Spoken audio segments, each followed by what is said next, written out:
Hello and welcome. आज के video में हम प्लाज्मा मेम्ब्रेन का एक इम्पॉर्टेंट फंक्शन जो कि ट्रांसपोर्ट ऑफ सब्सटेंसेस है उसको समझेंगे। उसमें दो मेथड एक्टिव और पैसिव ट्रांसपोर्ट को डिटेल में डिस्कस करेंगे। तो चलो शुरू करते हैं ट्रांसपोर्ट थ्रू प्लाज्मा मेम्ब्रेन। तो ट्रांसपोर्ट का क्या मतलब है?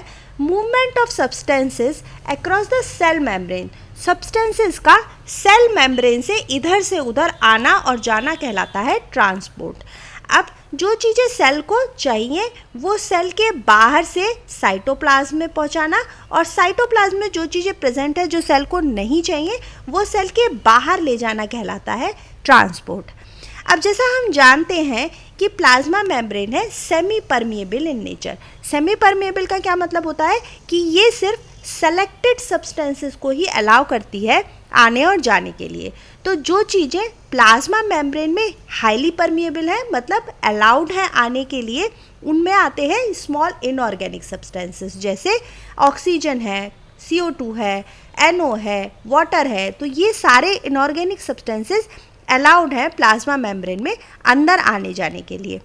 अब जो चीज़ें हाईली इम्परमिएबल होती हैं उसमें आते हैं लार्ज पोलर मॉलिक्यूल। तो ये लार्ज पोलर मॉलिक्यूल क्या होते हैं? जैसे शुगर और अमाइनो एसिड, ये मॉलिक्यूल्स लार्ज होते हैं साइज़ में, तो ये प्लाज्मा मेम्ब्रेन में इम्परमिएबल होते हैं। दूसरी चीज़ें जो हाईली इम्परमिएबल है प्लाज्मा मेम्ब्रेन में वो है चार्ज्ड सब्सटेंसेस। जैसे आयंस होते हैं चार्ज सब्सटेंसेस में, सोडियम है, पोटेशियम है, कैल्शियम है, क्लोराइड है। तो ये सारे जो सब्सटेंसेस हैं वो चार्ज्ड है मतलब आयंस हैं। अब ये आयंस भी प्लाज्मा मेम्ब्रेन में इम्परमिएबल हैं। तो आप इसको ऐसे भी याद रख सकते हो कि लार्ज और चार्ज्ड ये दोनों चीज़ें प्लाज्मा मेम्ब्रेन में बिल्कुल भी अलाउड नहीं है। इसके अलावा जो स्मॉल इनऑर्गेनिक सब्सटेंसेस हैं वो प्लाज्मा मेम्ब्रेन में अलाउड हैं। अब जो चीज़ें अलाउड नहीं है उनके लिए फिर प्लाज्मा मेम्ब्रेन में क्या प्रोसीजर है?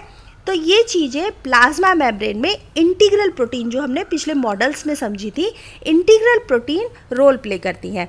तो ये इंटीग्रल प्रोटीन एक चैनल प्रोटीन की तरह वर्क करती हैं और जो चीज़ें प्लाज्मा मेम्ब्रेन में अलाउड नहीं है उनकी एंट्री को पॉसिबल करती हैं। तो यहाँ पर नाम आता है चैनल प्रोटीन का, जो प्लाज्मा मेम्ब्रेन में चीज़ों को अंदर आने जाने के लिए अलाउ करती है। तो प्लाज्मा मेम्ब्रेन में दो तरह के ट्रांसपोर्ट पॉसिबल होते हैं जिन्हें हम एक्टिव और पैसिव ट्रांसपोर्ट के नाम से जानते हैं। पैसिव ट्रांसपोर्ट और अगर एक्टिव ट्रांसपोर्ट के डिफरेंसेस को देखें तो आप जैसा देख रहे हो कि दोनों तरफ इनके बारे में डिस्क्रिप्शन लिखा हुआ है, तो हम एक एक करके डिटेल में इनको समझते चलते हैं। तो सबसे पहले अगर हम पैसिव ट्रांसपोर्ट और एक्टिव ट्रांसपोर्ट में डिफरेंस की बात करें तो पैसिव ट्रांसपोर्ट में एनर्जी की ज़रूरत नहीं होती। एनर्जी मतलब इसमें कोई भी ATP रिक्वायर्ड नहीं होते। अब दूसरी तरफ एक्टिव ट्रांसपोर्ट, एक्टिव नाम ही इसलिए आता है कि वहाँ एनर्जी इन्वॉल्व होती है, तो यहाँ पर हमें ATP नीडेड होते हैं। तो जैसा यहाँ भी लिखा हुआ है कि डज नॉट नीड एनर्जी, और जब एक्टिव ट्रांसपोर्ट की बात होती है तो यहाँ पर हमें एनर्जी की ज़रूरत होती है। नेक्स्ट पॉइंट है कि पैसिव ट्रांसपोर्ट हमेशा कॉन्सेंट्रेशन ग्रेडियंट पर काम करता है, लेकिन active transport opposite to concentration gradient भी वर्क कर सकता है। अब ये कॉन्सेंट्रेशन ग्रेडियंट क्या होता है? कॉन्सेंट्रेशन ग्रेडियंट एक मेज़रमेंट है कि किसी भी सब्सटेंस की कॉन्सेंट्रेशन कैसे चेंज होती है एक प्लेस से दूसरे प्लेस पर। तो हमेशा मॉलिक्यूल्स हायर कॉन्सेंट्रेशन से लोअर कॉन्सेंट्रेशन की तरफ मूव करते हैं। इसको आप ऐसे भी समझ सकते हो कि अगर आप रूम फ्रेशनर किसी रूम में स्प्रे करते हो तो जहाँ पर आपने स्प्रे किया होता है उस टाइम पर वहाँ उसकी सबसे ज़्यादा स्मेल आ रही होती है। थोड़ी देर बाद मॉलिक्यूल्स जो होते हैं उस रूम फ्रेशनर के मूव करना शुरू करते हैं रैंडमली इधर से उधर, तो उनके उस मोशन की वजह से धीरे धीरे आपको पूरे रूम में इवनली स्मेल आने लगती है रूम फ्रेशनर की। तो जिस टाइम पर जहाँ स्प्रे किया है वहाँ बहुत कॉन्सेंट्रेशन है, मतलब उसका हायर कॉन्सेंट्रेशन है। धीरे धीरे मॉलिक्यूल्स मूव करते हैं रैंडम मोशन में और पूरे रूम में इवनली फैल जाते हैं। और ऐसा कब तक होता है? जब तक पूरे रूम में वो इवनली स्प्रेड नहीं हो जाते, या इसको हम कह सकते हैं कि जब तक एक इक्विलिब्रियम नहीं हो जाता, मतलब सब जगह इवनली स्प्रेड मॉलिक्यूल्स नहीं हो जाते।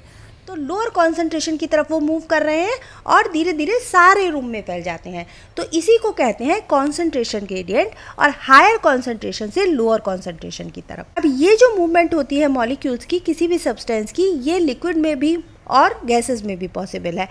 तो इसको हम लिक्विड में भी समझ सकते हैं। जैसे किसी पानी से भरे बीकर में या ग्लास में अगर आप कलर की एक ड्रॉप छोड़ते हो तो एक टाइम पर वो कलर की ड्रॉप एक जगह पर आपको बहुत कॉन्सेंट्रेटेड दिखाई देगी, लेकिन धीरे धीरे वो पूरे वाटर में इवनली स्प्रेड होना शुरू हो जाती है और थोड़े टाइम बाद आपको पूरे ग्लास का पानी जो होता है वो इवन कलर का दिखाई देता है। ऐसा नहीं दिखता कि कहीं ज़्यादा कॉन्सेंट्रेशन है कहीं कम कॉन्सेंट्रेशन है। तो हमेशा हायर कॉन्सेंट्रेशन, तो यहाँ पर कलर की एक हायर कॉन्सेंट्रेशन थी, धीरे धीरे करके मॉलिक्यूल्स ने रैंडम मूव करना शुरू करा इधर से उधर डायरेक्शन में और लोअर कॉन्सेंट्रेशन की तरफ, तो जिससे थोड़ी देर बाद पूरे बीकर का पानी इवनली कलर्ड आपको दिखाई देने लगता है। तो अगेन वो मॉलिक्यूल्स तब तक ग्लास में मोशन करते रहते हैं जब तक कि पूरे ग्लास का पानी एक इक्विलिब्रियम में ना आ जाए। इक्विलिब्रियम से वही मतलब है कि पूरे ग्लास में कलर के मॉलिक्यूल्स इवनली स्प्रेड ना हो जाएं। तो हायर कंसंट्रेशन से लोअर कंसंट्रेशन तक मूवमेंट या रैंडम मोशन चलता रहता है मॉलिक्यूल्स का जब तक एक इक्विलिब्रियम सेट ना हो जाए। तो यहाँ पर भी जब तक इवनली स्प्रेड नहीं हो जाते मॉलिक्यूल्स एक जगह से दूसरी जगह तक, तब तक रैंडम मोशन चलता रहता है मॉलिक्यूल्स में। इसी तरह गैसेस में भी जब तक पूरे रूम में आपको एक जैसी स्मेल नहीं आने लगेगी तब तक इन पार्टिकल्स का मोशन चलता रहेगा। तो यही कॉन्सेंट्रेशन ग्रेडियंट प्लाज्मा मेम्ब्रेन में भी काम करता है। तो मान लेते हैं कि ये एक सेल की प्लाज्मा मेम्ब्रेन है और बाहर की तरफ मतलब एक्स्ट्रा सेल्यूलर फ्लूइड में कोई सब्सटेंस प्रेजेंट है और उसके कुछ मॉलिक्यूल्स हमें यहाँ दिखाई दे रहे हैं। दूसरी तरफ यहाँ पर आपको साइटोप्लाज्म, जिसे हम इंट्रासेल्यूलर फ्लूइड लिखा हुआ है, वो दिख रहा होगा। अब यहाँ पर कैसे मूवमेंट होता है, जैसे हमने पीछे भी देखा, हायर कॉन्सेंट्रेशन से लोअर कॉन्सेंट्रेशन की तरफ। तो सेल के बाहर यहाँ पर मान लेते हैं कि 20 मॉलिक्यूल्स प्रेजेंट है और अंदर की तरफ सिर्फ हमें अभी 3 मॉलिक्यूल्स दिख रहे हैं। तो ये 20 मॉलिक्यूल्स तब तक अंदर की तरफ जाते रहेंगे जब तक दोनों तरफ मतलब एक्स्ट्रा सेल्यूलर फ्लूइड में भी और साइटोप्लाज्म में भी ये मॉलिक्यूल सेम कॉन्सेंट्रेशन में ना हो जाए। मतलब कि इधर भी आपको 10 मॉलिक्यूल्स होने चाहिए और इधर भी 10 मॉलिक्यूल्स होने चाहिए, तभी इनका मूवमेंट रुकेगा।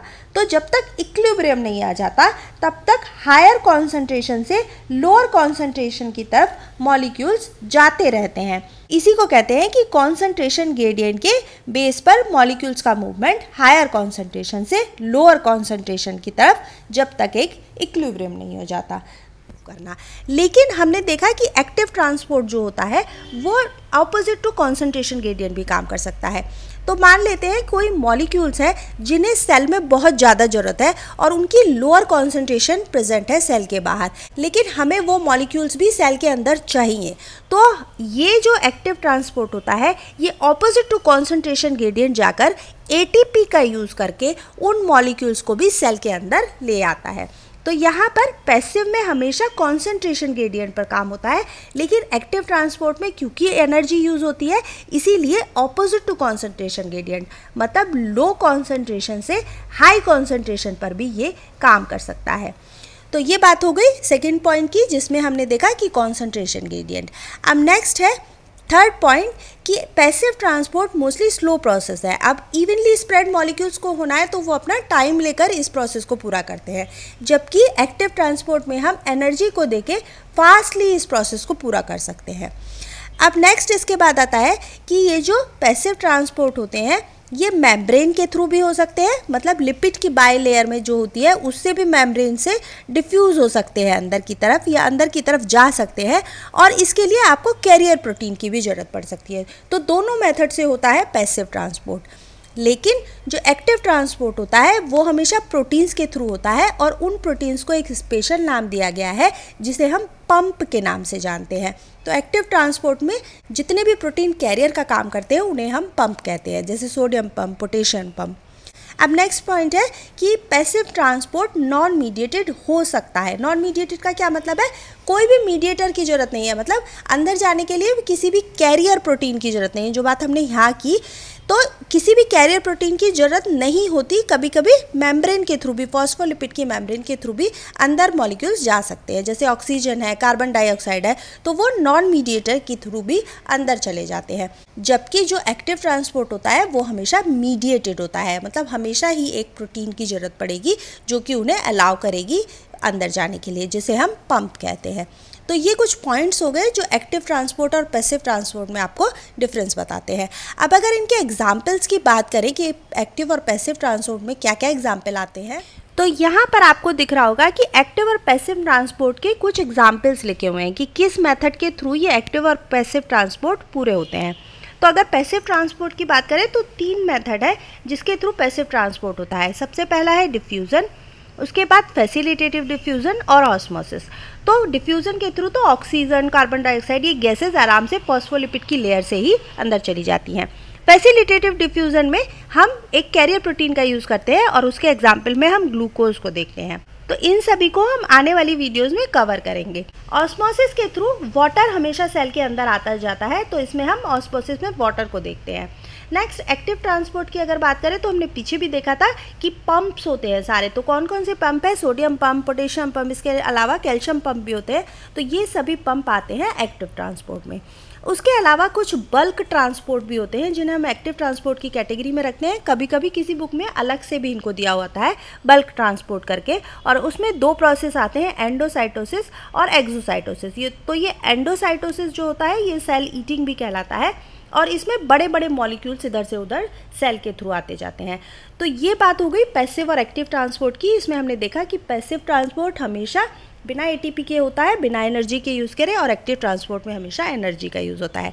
इसके अलावा और भी हमने डिफरेंसेस देखे थे। Concentration gradient, passive transport mediated और नॉन मीडिएटेड हो सकता है, जबकि एक्टिव ट्रांसपोर्ट हमेशा मीडिएटेड होता है।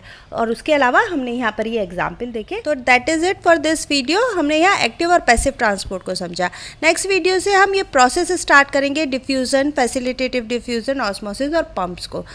तो अगली वीडियो में मिलेंगे, टॉपिक क्लियर करेंगे और डाउट्स को समझेंगे, क्योंकि इन टॉपिक से क्वेश्चंस भी बहुत पूछे जाते हैं एग्जाम में। मिलते हैं नेक्स्ट वीडियो में। Until then take good care of yourself. Bye bye.